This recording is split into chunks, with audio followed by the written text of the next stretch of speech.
Hello, good day. My name is Mütze and I'm with ETSC, the European Transport Safety Council. We are a non-governmental organization based in Brussels that promotes road safety at an EU level.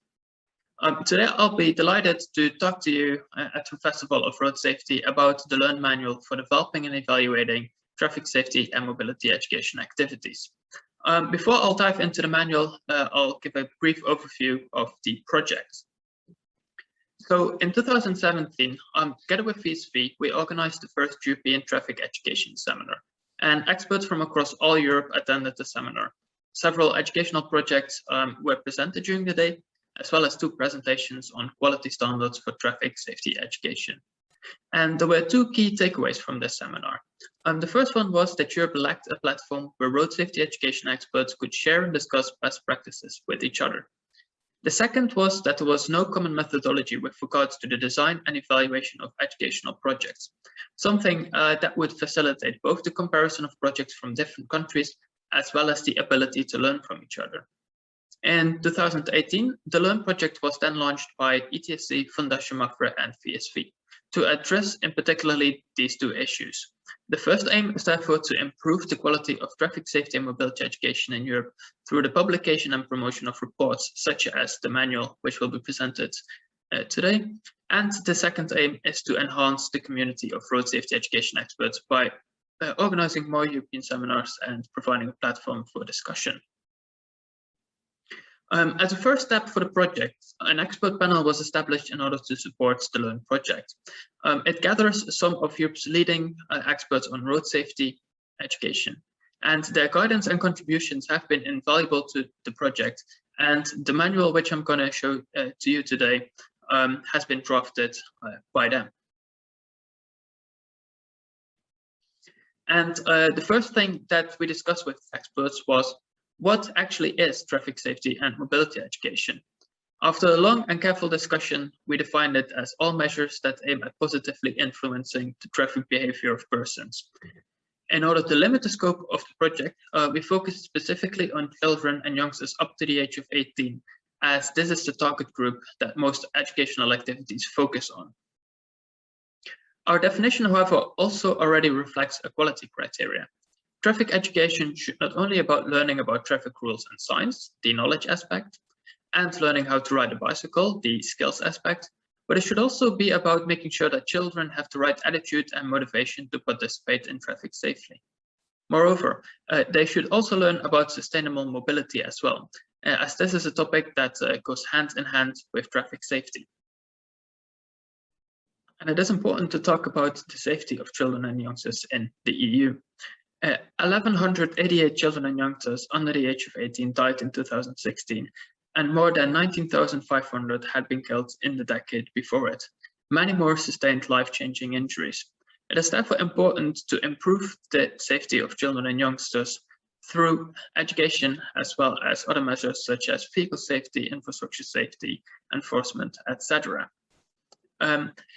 More details on the safety of children and youngsters is set out in the Status of Traffic Safety and Mobility Education in Europe report, which also sets out the situation with regards to how, why, where, and when traffic safety and mobility education is given at schools across Europe.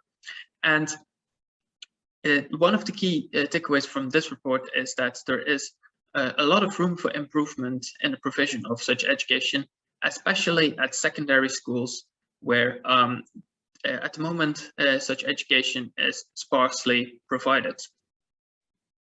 In order to improve the provision of traffic safety and mobility education in Europe, the Learn Expert panel drew up 17 key recommendations. These key recommendations have been divided into 5 groups, which focus on ensuring the right to receive traffic safety and mobility education, engaging and supporting schools, ensuring high quality education, facilitating framework conditions, and involving all relevant stakeholders. And I'll focus in particularly now on the ones on ensuring high quality education, which includes ensuring that traffic safety and mobility education is about knowledge, skills, attitudes, and motivations, as well as training in traffic, in which you can see the definition for traffic safety and mobility education reflected. As well as keeping traffic safety and mobility education up to date, using quality standards, undertaking tests, process and/or outcome evaluations, as well as assess pupils and let pupils assess themselves. So why are these 5 key principles so important? For 2 reasons. Firstly, projects that are poorly designed can have an adverse effect. There have been projects that, despite their best intentions, actually seemingly have increased the safety risk and the unsafe behavior of its participants. Secondly, unfortunately, schools do not have unlimited resources in both financial budget and time. And this money and time is better spent on a well-designed, tested and evaluated material and activity. And this bridges nicely to the Learn Manual, because the Learn Manual provides a common methodology for developing, testing, implementing and evaluating material for traffic safety and mobility education. It contains recommendations, criteria and guidance that should ensure qualitatively sound educational activities in an accessible way. It thereby helps to implement the key recommendations shown on the previous slides, because by using the steps that are displayed on this slide and the guidance and recommendations that come with it in the manual, you should be on the right way to incorporating those elements in your activity and its development process. Before I go a bit more into detail into these 8 steps, I quickly want to touch upon what the manual exactly is and for who it can be useful. What is the Learn Manual? Well, it's actually 3 things. Firstly, it contains the guidelines, which set out checkboxes for each step, which, if followed, should ensure that you're on the right path to developing qualitatively sound educational material. Secondly, the manual contains a handbook where the guidelines are set out in much greater detail, providing more detailed guidelines, recommendations and criteria, as well as additional considerations and information. The 4th part of the manual then focuses on how to use the manual. 27 examples show how members of the Learn Expert panel implement respective steps and guidance in their own activities. Then the question, for who is the Learn Manual? Firstly, it is primarily aimed at those who design, test, implement and evaluate educational activities and material related to traffic safety and mobility. The manual is envisaged as a starting point for those developing activities on road safety education, as it provides recommendations, practical guidance, inspiration, and best practice examples for the development and evaluation of material and activities in an accessible way. It is therefore not envisaged as an academic guidance document that sets out every step and aspect in exhaustive detail. However, it contains references in each section to such documents for activity developers who are inspired to read further into the specific topics or aspects. Secondly, the manual may also provide useful ministries, authorities and agencies for when deciding on which activities or proposals for activities and projects to fund, as the guidelines reflect a minimum list of criteria that should be included or at least considered in order to ensure qualitatively sound material. In a similar way, the Learn Manual can also be useful for head teachers, traffic contact teachers and regular teachers when they need to select which material to use. So this is the overview of the manual's model, and the starting point is an analysis of the problem and the possible solutions in step 1, based upon which you'll be able to specify the objectives for the activity in step 2. The outcome of these 2 steps, combined with insights from behavioral change models you look at into step 3, will help you in designing the activity in step 4, pretesting the activity in step 5, and adapting the design if necessary is essential before starting the subsequent production in step 6, and subsequently the implementation of the activity in step 7. Finally, evaluating the activity in step 8 will tell you if the objectives for your activity were achieved or not, and which elements contributed to these results. Now, this may look like a linear approach. However, the model is meant to be iterative, meaning that you'll have to go back and forth between the different steps.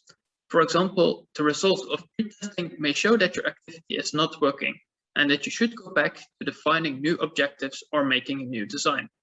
Similarly, you should not start thinking about evaluating the activity only after you've implemented it, but this should be an integral part of the activity and its design.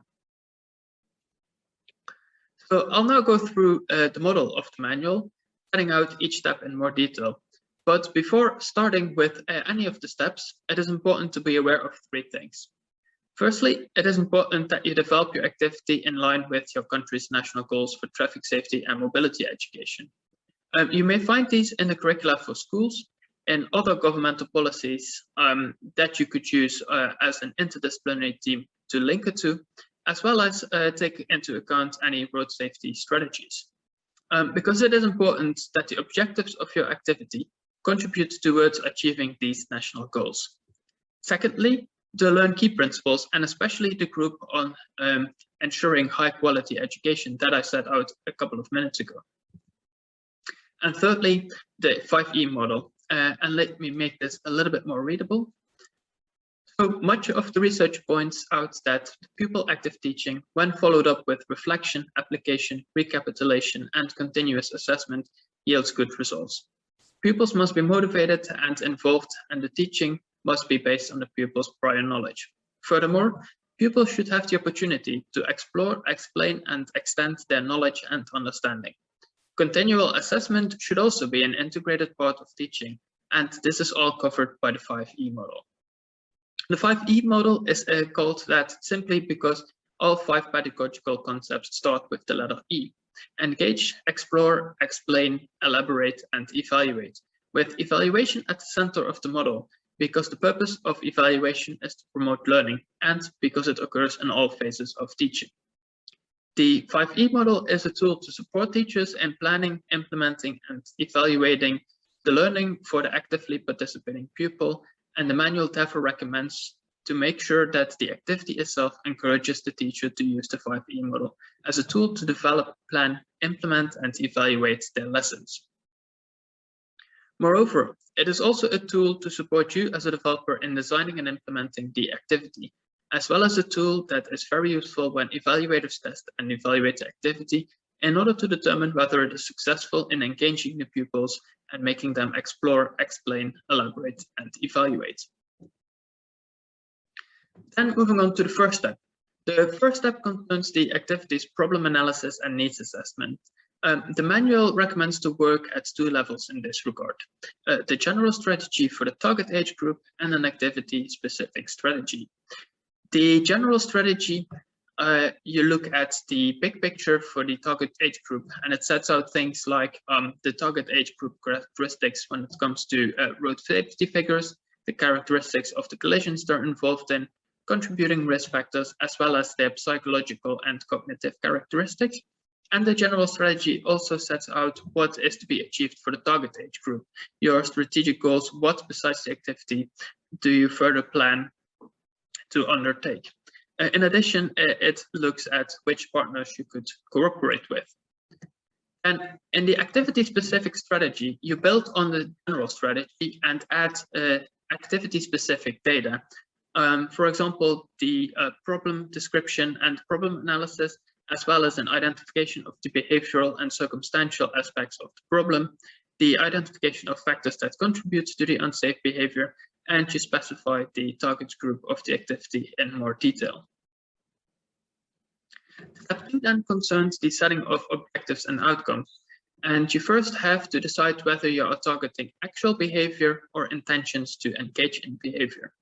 You cannot always measure actual behavior, but it is known from psychology that if you change someone's intentions, you're on the right way to changing actual behavior. You then have to decide whether the learning outcomes are related to knowledge, skills, or attitudes, or a combination of 2, or perhaps even all 3. You should then turn these desired outcomes into operational objectives, and for this the manual recommends the SMARTER principle, ensuring that objectives are specific, measurable, achievable, realistic, time-bound, evaluated, and revisable. When operationalized in this way, the specific objectives will serve as a roadmap for designing your activity and its evaluation. And also set out output objectives. For example, how many pupils per school year do you want to reach? And as mentioned earlier, the model of the manual is not linear, but it requires you to go back and forth between the steps. And this is such an example, because after having set the objectives, it is important that you already consider how you will measure, test, and evaluate them in order to ensure that the activity is indeed achieving the set objectives. And in order to be able to determine afterwards whether the activity has had an effect, it is important that you conduct a baseline measurement before the pupils are exposed to the activity. so that you can then later on compare the data before and after the activity is given. In step 3, you should then select and apply a theoretical model of behavior to the problem behavior that you have identified in order to define what you seek to modify and how you seek to do this. Theoretical models of behavior allows us to understand what factors we need to target when we want to change behavior.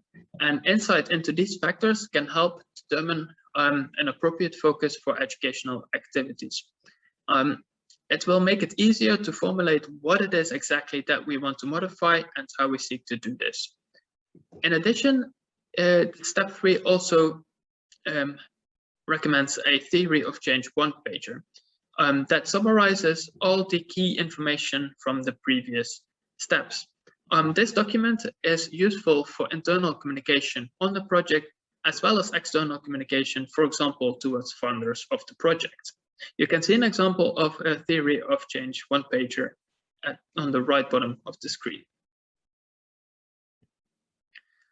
Once you reach this point, step 4, it is time to design the activity, and the manual recommends that it is best when the activity is offered free of charge, is offered ready for use digitally and or as printed copies, takes into account good educational practices for effective learning, takes into account the 5E model, and that it is developed, as mentioned previously, in line with the national educational goals for traffic safety and mobility education, that it is important that it is accompanied by a teacher's guide, as well as integrated into or part of a continuous learning process, and of course that it aligns with the Learn key principles. And this is also a step where you need to consider things from other steps. For example, you should finalize by now your test and evaluation designs. You should start to plan for production and plan for implementation. Then step 5 is another important step in the process because pre-testing allows you to find out whether your activity has the desired effect you were hoping for, whether it is appealing to the target audience, including both the pupils and the teachers, and whether the activity can be used as intended. It is furthermore important to not only test the activity itself, but also the guide for teachers and, if possible, the evaluation design. For example, if you let pupils fill in questionnaires for the evaluation, you can make sure that they understand the questions correctly during this step as well. And if the results show that improvements are necessary, you have to go back to the previous steps and make changes that are necessary and test again. And if the results show that the activity will not achieve the objectives or outcomes that you were hoping for, you may need to start all over again. I will not go into detail here, but the manual covers several pre-test designs, which you can use as inspiration for making your own activity-specific pre-test design. And when pre-testing, but also later on evaluating, it is important to take into account data protection rules, and the manual provides some thoughts on this as well. And then in step 6, it's about the production of the material. During this step, it's important to take into account whether the product of the activity meets the preferences of the end users, in this case, teachers. Do they prefer digital printed material or do they prefer both? And this is, for example, a question that could be asked during pre-testing. It is also important to choose software that allows for easy updates to the material and make sure that you receive the source files as well as that you're the owner of the copyright material to prevent any problems in the future. Then it is time to implement your activity in step 7, which should be done using both a bottom-up and top-down approach. The bottom-up approach means that you have to directly engage with those you envisage will implement your activity, which for the scope of this manual are the teachers and schools.